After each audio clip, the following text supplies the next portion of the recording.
Welcome to the JAMODI podcast. We are all surrounded by amazing coaches and leaders. So let's get an inside look at not just what they do, but how they do what they do. After all, becoming the best versions of ourselves is JAMODI, just a matter of doing it. Coaches, the JAMODI podcast is powered by Shoot 360. The future of basketball has arrived in Dallas-Fort Worth. Shoot 360 combines the latest sports technology with the fundamentals of basketball skill development. The result is a one-of-a-kind video game-like basketball program designed to improve your shooting, dribbling, and passing. Visit shoot360dfw.com to learn more and register for your free 1-hour workout evaluation. Shoot 360, the future of basketball is here. What are some leaders? You mentioned a few coaches that you work for, but who are some leaders that you follow closely? You know, I'm probably like everybody. I try to follow guys that are successful and see what they do differently to help their program, you know, be successful year in, year out. So obviously Nick Saban's one of them that I follow closely. Coach Beard, Coach Adams, both at Tech and Texas, follow them closely. Those are kind of the main ones. Dabo Swinney at Clemson. They all have some unique things that are different that I just, try to, instill into our program that kind of fits us and fits my personality. I like that you go outside of basketball too. I think so many times I kind of just stay within that lane. What is that? PJ Fleck. He's a great one. Yeah, he's somebody that I have watched a few times, but I think I need to venture outside of our sport a little bit more. You know, PJ Fleck has that series. I don't know what it was on. I watched it when it came out. It's a series about him and his culture and row the boats, all that. And it was, I think it's 6 or 7 episodes. It's really good if you can find What's that on? I can't remember, to be honst with you. It came out. I watched it weekly. I haven't been able to find it since. I'm sure it's out there somewhere. I need to look that up. Yeah, for sure. Because I loved his energy. I love the whole boat analogy, and I think he's at a place. Obviously, it is D1, but I'm always fascinated with people that are able to make the big time where they are. Mm-hmm. You know, I mean, Sweeney's kind of done that at Clemson, creating a football powerhouse there. Yes. When maybe before he got there, it wasn't really known as that. But so I always and I would imagine because of just seeing how your quick rise up and what people have said about you, that you might be one of those doing that pretty soon as well. Man, I'm blessed to be where I'm at and enjoying the process of it. So culture, buzzword. I think I like to look at it as standards or the way that we show up. In your opinion, how does culture drive performance? You know, I think it's the basis of high performance and of continued success. You know, it's easy to play well and do well when things are going well. But, the culture, a lot of people have, I saw this from the Duke women's basketball coach. I can't think of her name, but I saw a video and she was talking about culture and how a lot of people have a misperception of, when you talk about culture or family, then, you don't go through anything. But it's the opposite. Your culture and your family atmosphere and your standards help you deal with adversity the right way and overcome it. So where it, one loss doesn't turn into 5, you learn from it, build from it, and move on and get stronger from it. That's a good point, because I think sometimes if I create a strong enough culture, everything will be okay. It'll be smooth. We won't have any of those ups and downs that happen throughout a year, but that's not true. We know that from life. It's like Rocky Balboa, right? Rocky 6, nothing's going to hit as hard as life.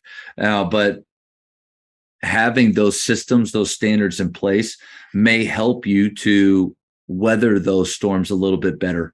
Tell a little bit about the culture that you've set up. Maybe what are some of those pillars that you guys have?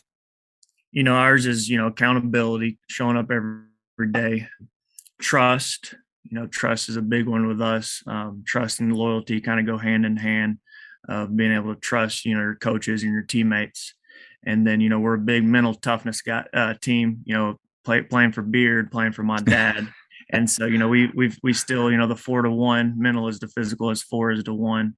And, everything we do preseason wise a bunch of mental toughness to just, our conditioning test just to get to the season.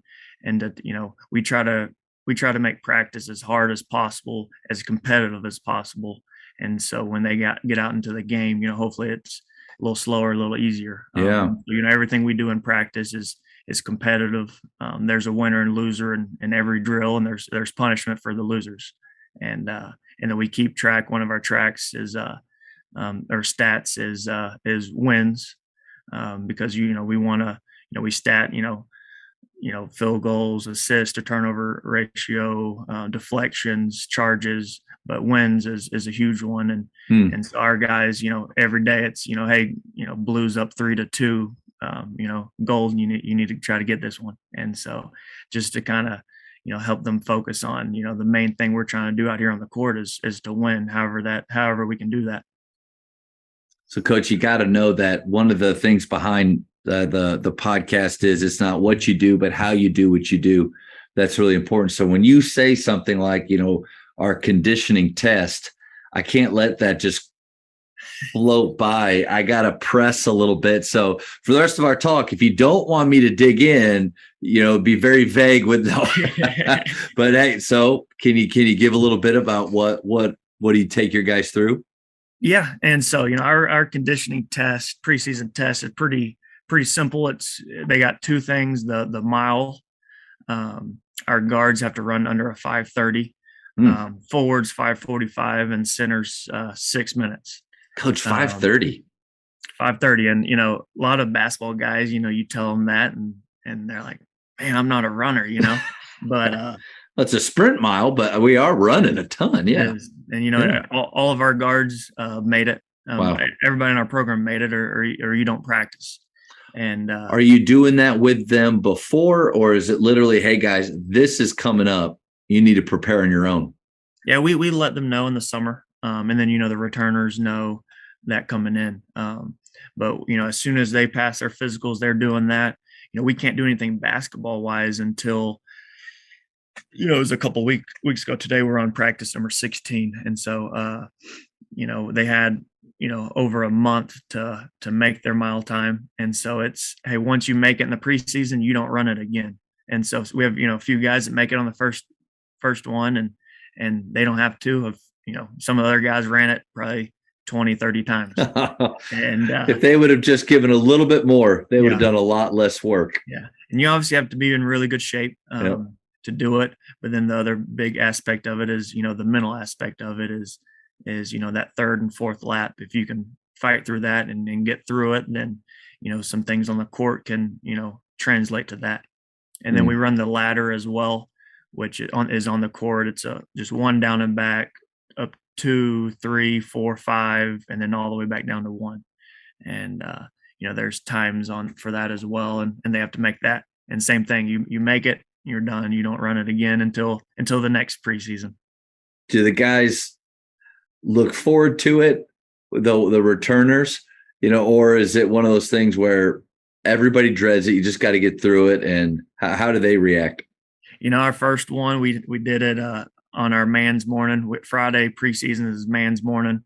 And a lot of the returners said they didn't sleep much the night before, just dreading it, that they knew it was coming. And so, man's morning, we do it every Friday on preseason. It's we try to find different things that are really, really tough, that really test them mentally and have some fun with it as well. I like that, man's morning. I would imagine things like that. I mean, some of it's obviously basketball related in the physical nature of it, but you're also building up your culture and those relationships with those times too, right? Yeah, absolutely. You've kind of find out who your leaders are. Some guys step up and from year to year, it's really cool seeing guys, help push other guys, or, they're done running, but they go run an extra lap with somebody else, or just, the toughness that we want guys we hold them to. The returners know the expectations. So it's the more returners you have, the easier it is to get those new guys on board. Thank you for checking out today's episode. Please take a moment to subscribe to this podcast, share it with your fellow coaches, and find us on social media for what's coming up next on the JAMODI podcast. It's just a matter of doing it.